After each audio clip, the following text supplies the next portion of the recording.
నమస్తే, welcome to 1TV news. ఇక డీటెయిల్స్లోకి వెళ్తే అమెరికాలో మరో తెలుగు వ్యక్తికి అరుదైన గౌరవం దక్కింది. అమెరికాలోని న్యూయార్క్ రాష్ట్రంలో డెల్ హై మేయర్గా చిత్తూరు జిల్లా వాసి ఎన్నికయ్యారు.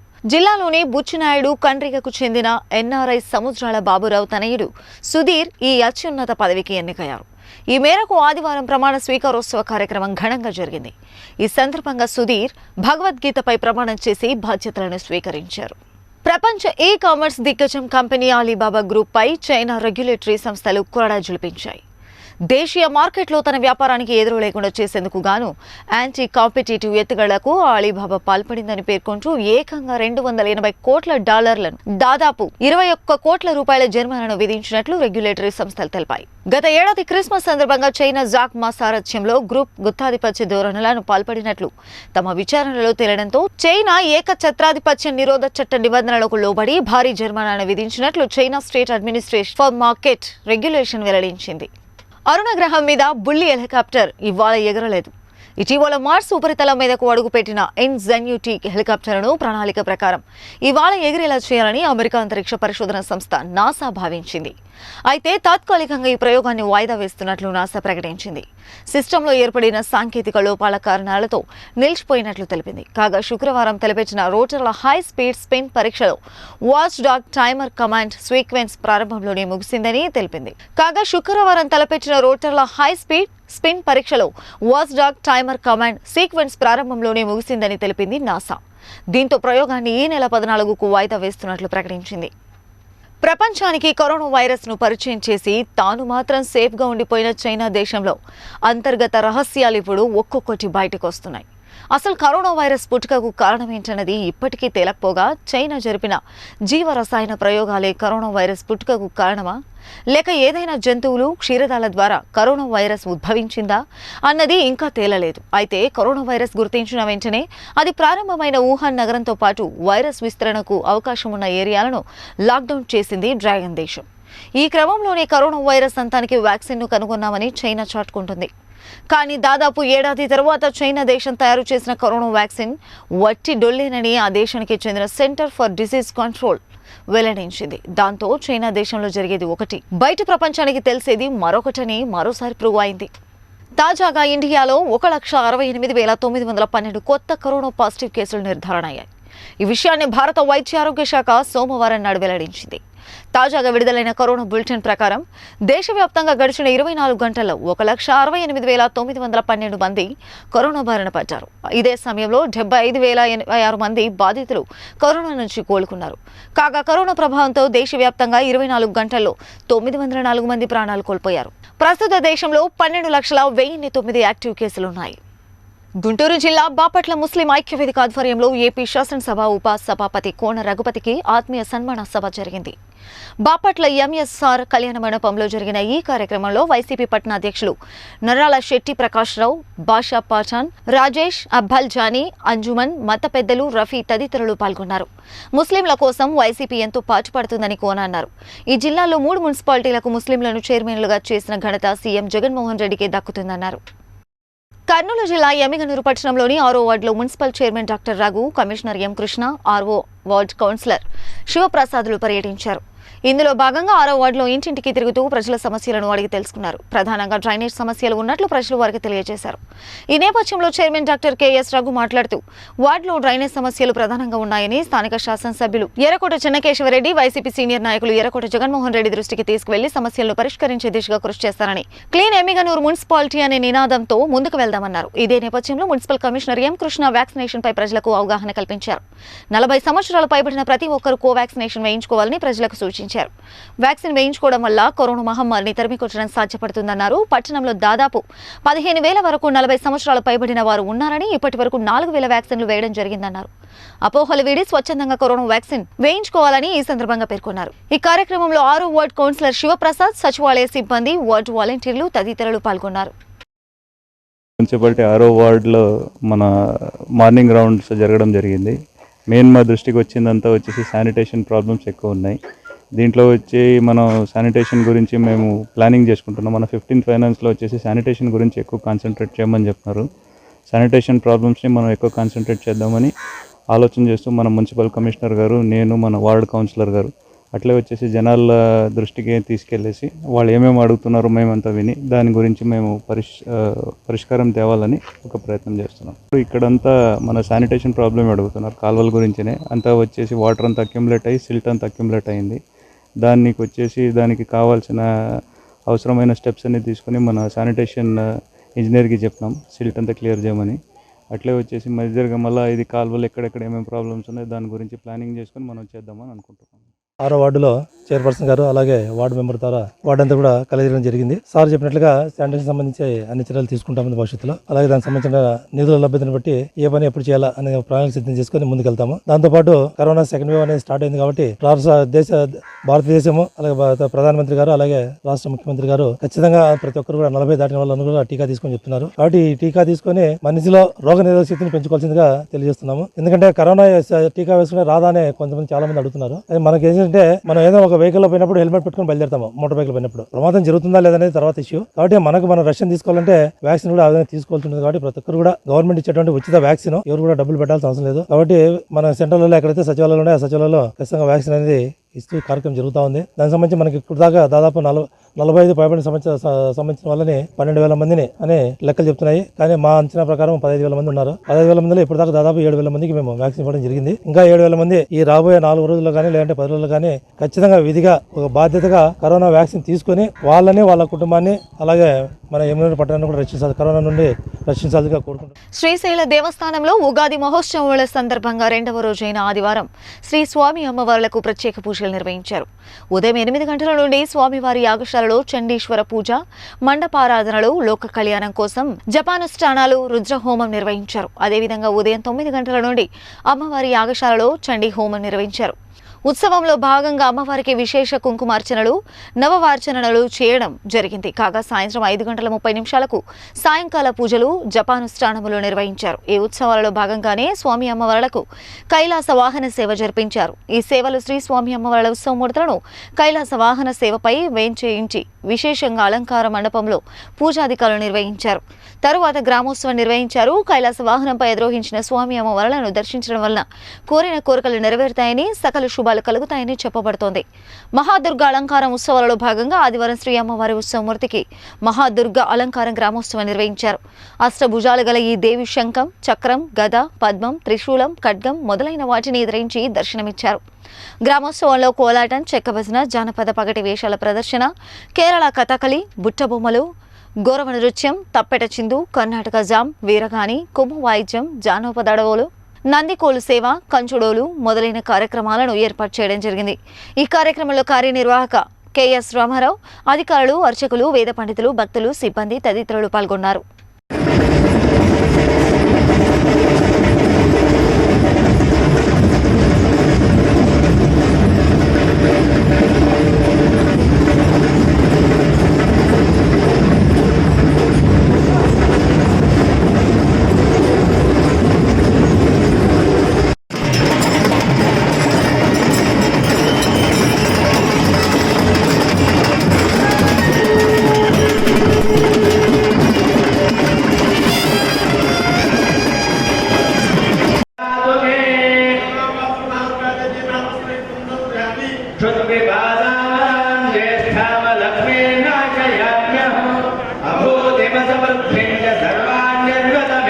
YCP fire brand Narsapuram MP Raghurama Krishnam Raju మరోసారి బాంబు పేల్చారు. సీఎం జగన్ బెయిల్ విషయంలో రేపు సిబిఐ కోర్టులో కీలక తీర్పు వచ్చే అవకాశం ఉందని వ్యాఖ్యానించారు. ఈ కేసులో వాదనలు ఇప్పటికే పూర్తయ్యాయని, పరిస్థితి ఇలాగే కొనసాగితే హైకోర్టును ఆశ్రయిస్తామని ఆయన స్పష్టం చేశారు. కాగా సిబిఐ కోర్టులో A1గా ఉన్న ఏపీ సీఎం జగన్ బెయిల్ను రద్దు చేయాలని వైసీపీ ఎంపీ రఘురామకృష్ణంరాజు హైకోర్టులో పిటిషన్ దాఖలు చేశారు. జగన్మోహన్ రెడ్డి 11 సిబిఐ ఛార్జీ షీట్లలో A1గా ఉన్నారని ఆయన పిటిషన్లో పేర్కొన్న సంగతి తెలిసిందే. రాజ్యాంగంపై ప్రమాణం చేసిన వ్యక్తిగా తమ పార్టీకి చెడ్డ పేరు రాకుండా చూడాలన్న ఉద్దేశంతోనే పిటిషన్ వేసినట్టు ఆయన చెప్పారు.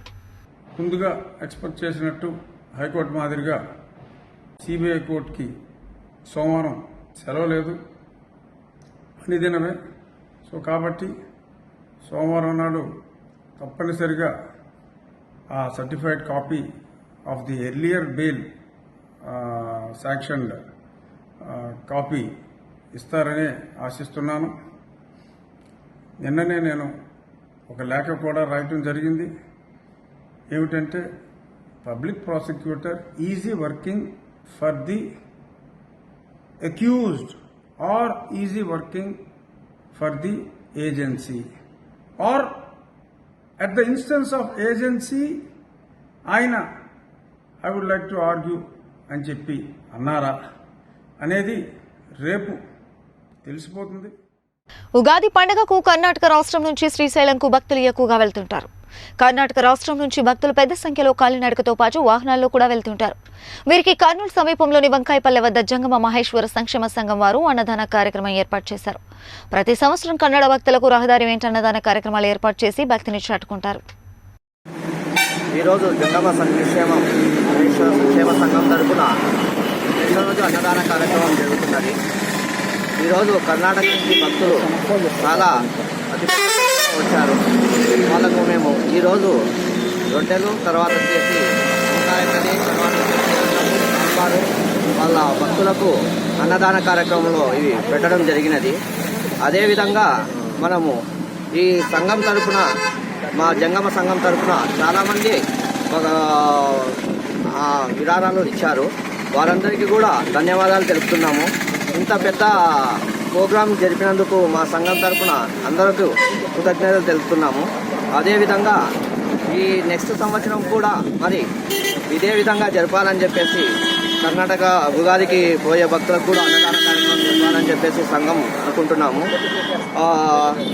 ఈ మా సంఘం తరఫున అందరూ సహకరించిన వారందరికీ, కార్యవర్గ సభ్యులు అందరికీ నా కృతజ్ఞతలు. అన్నదాత సుఖీ భవ, అన్నదాత సుఖీ భవ, అన్నదాత సుఖీ భవ. ఓం నమ శివాయ. నా పేరు జంగమ సంక్షేమ సంఘం మహేష్, సెక్రటరీగా పనిచేస్తాను. రాష్ట్ర ముఖ్యమంత్రి జగన్మోహన్ రెడ్డిని మహావిష్ణువుతో పోల్చిన తిరుమల తిరుపతి దేవస్థానం ప్రధాన అర్చకులుగా మరలా పునర్నియామకమైన రమణ దీక్షితులను బ్రాహ్మణ సమాజం బహిష్కరించాలని తెలుగుదేశం పార్టీ రాష్ట్ర కార్యదర్శి, రాష్ట్రీయ బ్రాహ్మణ ఫ్రంట్ జాతీయ అధ్యక్షుడు కాశీభట్ల సత్యసాయి శర్మ అన్నారు. తిరుపతిలో ఆదివారం ఆయన విలేకరులతో మాట్లాడారు. రమణ దీక్షితులు లాంటి స్వార్థపూరిత విధానాలు అవలంబిస్తున్న వ్యక్తులు బ్రాహ్మణ సమాజానికి కలంకులుగా మారుతున్నారన్నారు. జగన్మోహన్ రెడ్డి ఆరాధించే మతం రమణ దీక్షితులు తెలిసినప్పటికీ ఆయనను మహావిష్ణువుతో సమానంగా పోల్చడం రమణ దీక్షితులు నీచ సంస్కారానికి నిదర్శనమన్నారు.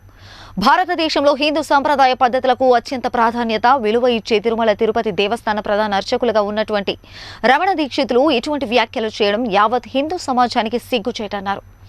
దీనిని బట్టి చూస్తే పదవి కోసం రమణ దీక్షితులు ఎవరి కాళ్ళైనా పట్టుకోవడానికి సిద్ధంగా ఉన్నాడని అర్థమవుతోందన్నారు.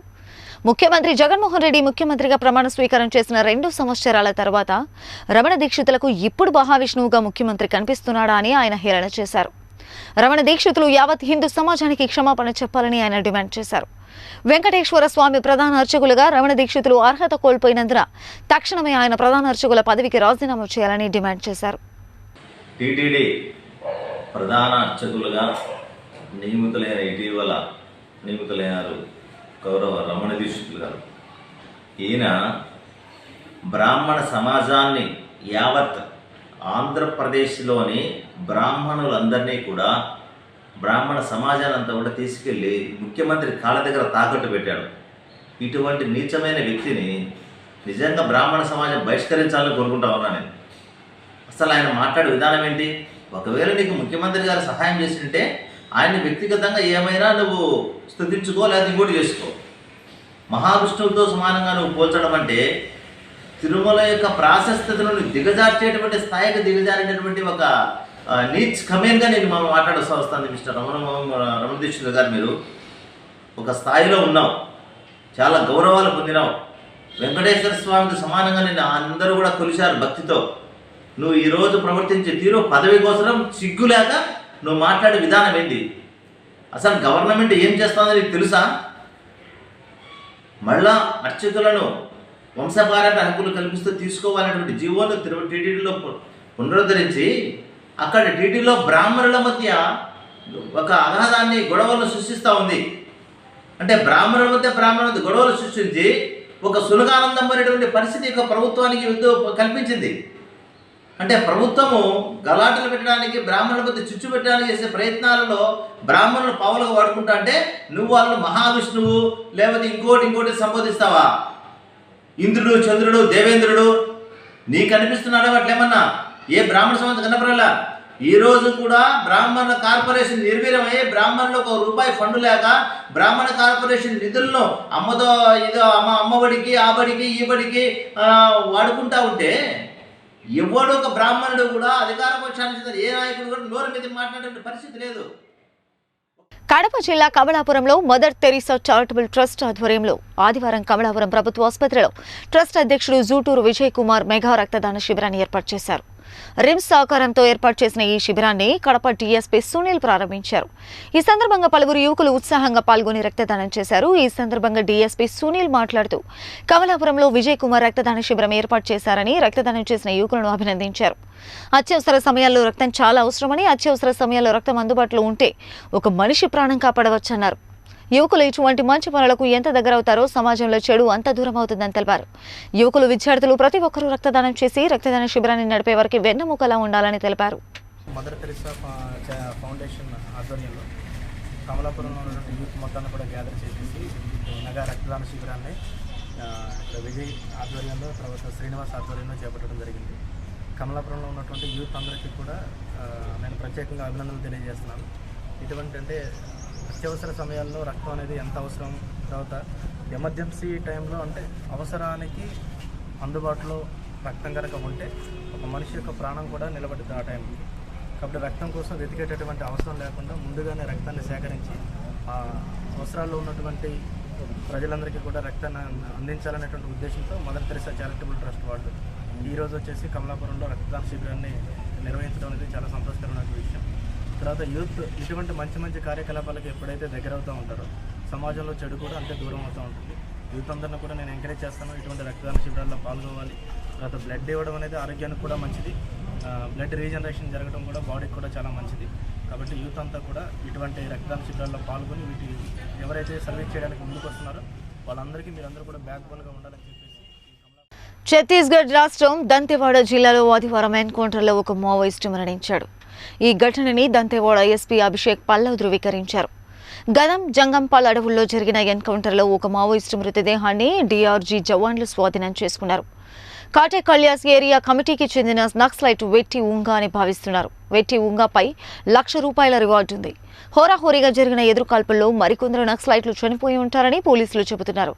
ఘటనా స్థలం నుంచి 2 కిలోల ఐఈడీ, ఒక నోస్, 8 mm పిస్టల్, ఒక గ్లూట్, నక్సలైట్ సాహిత్యం, ఇతర వినియోగ వస్తువులను స్వాధీనం చేసుకున్నారు. कल रात में हमें पिन पॉइंट सूचना मिली ग्रामीणों की मदद से कि एटेपाल और बड़े गुदरा के बीच में 15 से 20 माओवादी, जिसमें 8 से 10 वर्दीधारी, बंदूकधारी, राइफलधारी नक्सली हैं। डीआरजी को लॉन्च किया गया, घेराबंदी की गई, लेकिन जंगल का फ़ायदा उठा के करीब आधे घंटे की फायरिंग करी। 6 से 6:30 बजे के बीच में नक्सली भागने में सफल रहे। लगातार उनको हम फॉलो कर रहे थे। फिर हमें सूचना मिली कि करीब 12 बजे ये लोग गादम और जंगमपाल के बीच में वो पार्टी को दोबारा घेराबंदी किया गया। करीब 15 मिनट फायरिंग चली, ताबड़तोड़ फायरिंग हुई। उसके बाद एक माओविस्ट मेल व्यक्ति हुंगा करके जो मिलिशिया कमांडर है, छत्तीसगढ़ शासन से 1 लाख का इनाम है, एसपी दंतेवाड़ा द्वारा 10,000 का इनाम घोषित किया गया था, और उसकी डेड बॉडी रिकवर की हमने। 2-3 नक्सलियों को बगल से भागते हुए घायल अवस्था में देखा गया है। हो सकता है वो भी आने वाले समय में मृत हो जाए। लगातार सूचना संकलन किया जा रहा है और दोबारा इंट मिलने पे दोबारा धावा बोला जाएगा। పశ్చిమ గోదావరి జిల్లా చాగళ్లులో 3 యువకులు గోదావరిలో మునిగి మృత్యువాత పడిన సంఘటన చోటు చేసుకుంది. చాగళ్లకు చెందిన సత్యనారాయణ, హేమంత్, సోమరాజు అనే యువకులు వకీల్ సాబ్ సినిమాకు వెళ్లి తిరిగి వస్తూ గోదావరిలో స్నానానికి దిగి గల్లంతైనట్లు వారితో పాటు ఉన్న మిగతా యువకులు తెలిపారు. పోలీసులు సంఘటన స్థలికి చేరుకుని గాలింపు చర్యలు చేపట్టారు.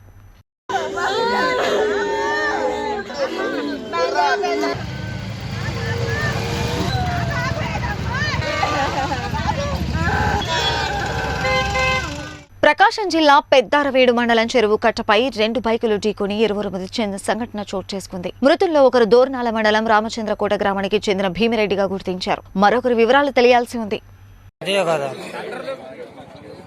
కొట్టడం చిన్న కొట్లు కాదులే.